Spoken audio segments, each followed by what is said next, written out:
Groundbreaking stuff.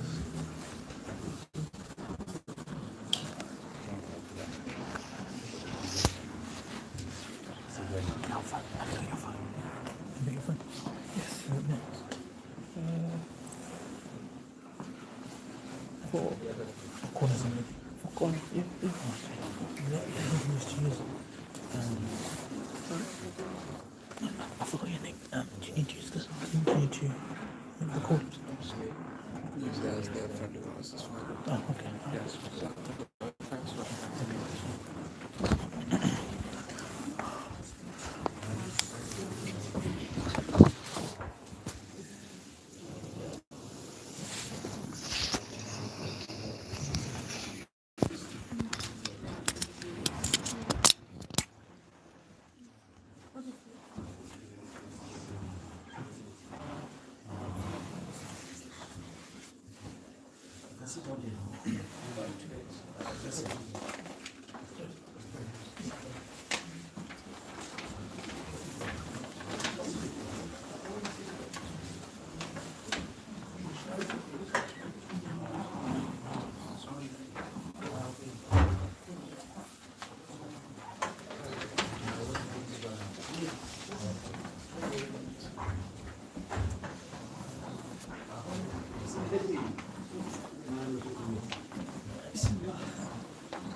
Probably 9 o'clock.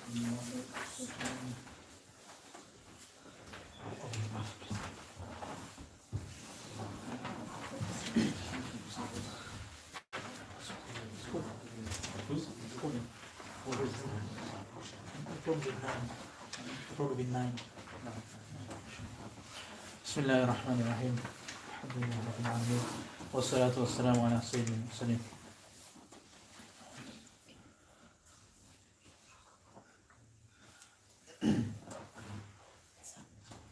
It's good I can see everyone today. Sometimes, very often people try and hide behind other people. And today we've got visibility, so it's a little bit better. Bismillahirrahmanirrahim. I think we'll start again by just quickly recapping what we did last week, which was, if anybody remembers what happened last week. Abu Bakr's migration. So Abu Bakr radiallahu anhu, he attempted to migrate. Anything else? Yeah, so? The year of sorrow, that was the main thing. So last week was the year of sorrow where Prophet sallallahu alaihi wasallam, he lost two of the most beloved people and close people in his life.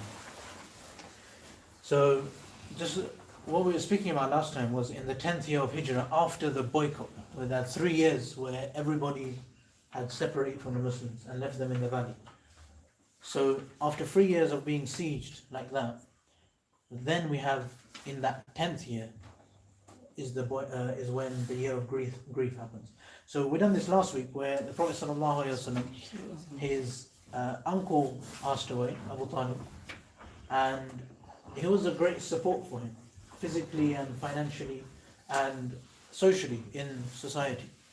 And one of the things we notice is that Abu Talib, the length of time he'd been looking after the Prophet ﷺ is over 40 years.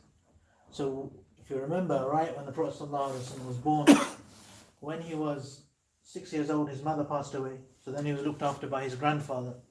And then from the age of 8, when his grandfather, Abdul Muttalib, passed away, he's now been looked after by Abu Talib all the way, from 8 all the way now, the Prophet ﷺ is 50 years old. So 42 years he's been looked after by Abu Talib.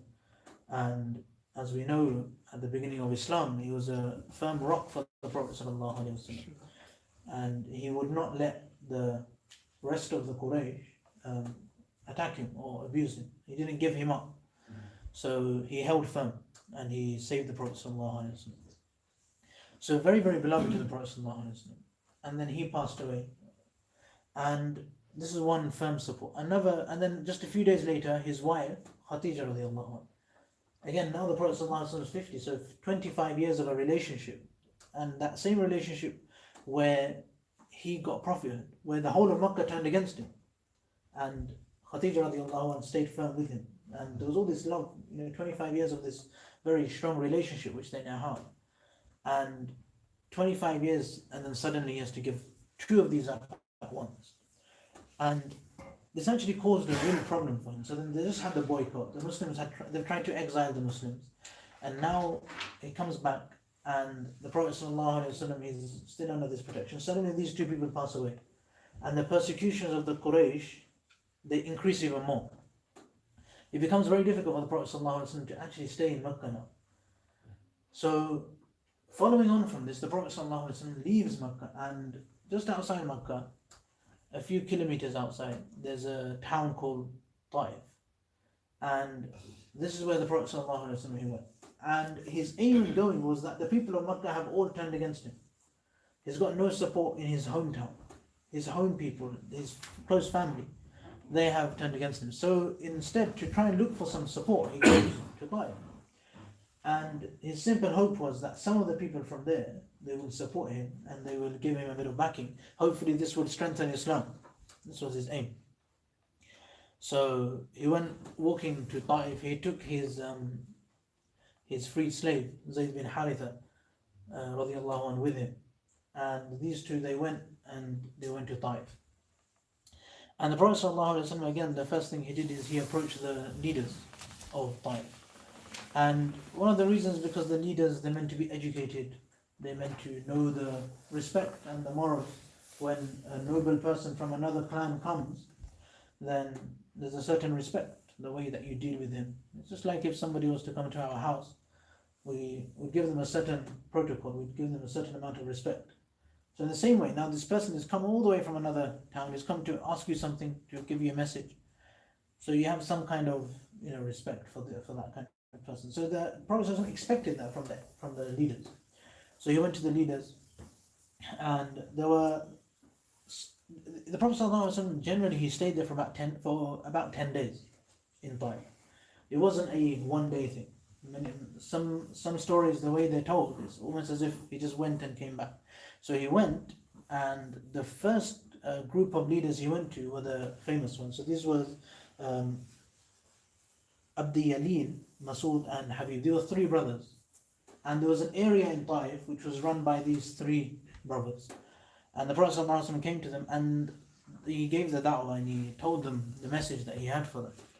And these people, their response was, one of them couldn't Allah find anybody better than you to make a prophet? Couldn't you find anybody else? And another person, he gave the kind of response that, if you're a prophet, then I'm not important enough for you to talk to me. You've got better things to do. You've got more important things to do. Why have you come here to talk to me? And if you're not a prophet, then I don't want to talk to somebody who's lying. So these kind of things they said to, things that essentially don't even really make sense, even to the person that's saying them. So these are the kind of things where the Prophet ﷺ came, trying to present them and said, expected some respect. And very obnoxious kind of replies that, you seriously think you're the only person that was going to get this message. These are the kind of ways that they replied to.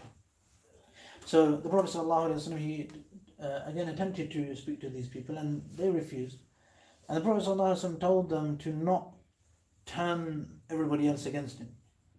So obviously if the leaders say to everybody that, don't listen to him, abuse him, do this, then they will do this. But for a little while, this did not happen. So this is why he stayed. So the first day he came to these leaders, the next day he went to another group of leaders. Just like in Makkah, there were many tribes. There was many tribes in Taaif as well. So he went to some of the leaders of some of the tribes, then some of the other leaders, and he tried to give da'wah to them. And this going to the leaders didn't work. Then after this, he went to the general masses, to the more open fields where the markets were. And he went and he spoke to the people there. And these people also didn't listen to him. And eventually, on the 10th day, then these people, they decided that, they had had enough of him. And they set their slaves and their servants and the youths and the boys that they had, they set them on the Prophet ﷺ and said, you can start, pelt him out of our city. So the Prophet ﷺ, obviously, when these people started attacking him, he started leaving, and these people, in fact, they actually chased the Prophet ﷺ between 2 to 3 miles outside of their city. So the Prophet ﷺ was running away, and these people, with their attempts to pelt him and to keep stoning him, they're following the Prophet ﷺ out. And remember, somebody came with the Prophet ﷺ. So Zayd bin Haritha, I remember he came, the two of them came together. So Zayd bin Haritha is trying to protect the Prophet ﷺ from these people throwing the stones. And to the extent that he suffers very serious head injuries. And the Prophet ﷺ himself, he was hit so much by the stones that the blood was coming out of his body, and especially on his legs. And the blood, when it was coming out, it started dripping down onto his shoes. And there was so much blood that the shoes almost, they clogged with the feet of the Prophet ﷺ. So this is how much the people, they chased him away. Remember that the amount of hope the Prophet ﷺ would have gone with. He'd have thought that this is one city which, no messenger has gone to yet. And at the moment they've maybe not heard the message. So he went with the hope that a few people will accept Islam, he'll have a little bit of support from here, and maybe these people will be hospitable to Islam. But most of these people, they turned him away, and then he ended up being chased out of the city for up to 3 miles. Then, this is when the Prophet ﷺ, obviously it's when the Prophet ﷺ was asked afterwards, what were the worst days of your life? This is one of the days that comes to his mind. And we notice that this is the feeling the Prophet ﷺ would have had at this time, that how he just tried to, he's been almost kicked out of Mecca. He doesn't have any protection in Mecca anymore. His uncle has just died, his wife has just passed away. And now the Prophet ﷺ is coming, looking for some positivity, making a plan, where can we get a bit more support? So he goes to this new city, and then these people, they turn the Prophet ﷺ away. So now the feeling he would have had of helplessness, of the fact that it seems that everyone's turned against him. So the Prophet ﷺ is now running away from Taaif, and then just like on the outskirts of a city like we have, are the plantations and the orchards. So there's a vineyard where grapes are grown. So there the Prophet ﷺ, he goes inside one of them, and he leans against the wall of this vineyard. And this is really where he feels everybody's turned against him. And here he makes dua to Allah subhanahu. As soon as he gets inside and away from the people, he makes dua to Allah. And this dua is well recorded. The Prophet ﷺ, he says, Allahumma ilayka ashku faquwati wa qillata hilati wa hawani ala nas. The Prophet ﷺ is, we'll try to summarize the dua into 4 sections, but we'll go through it briefly. This is a beautiful dua of the Prophet ﷺ. So this is what he then says after this torment which he goes through. He says, Allahumma ilayka ashku du'fa quwwati. I complain only to you, O Allah, of du'fa quwwati, the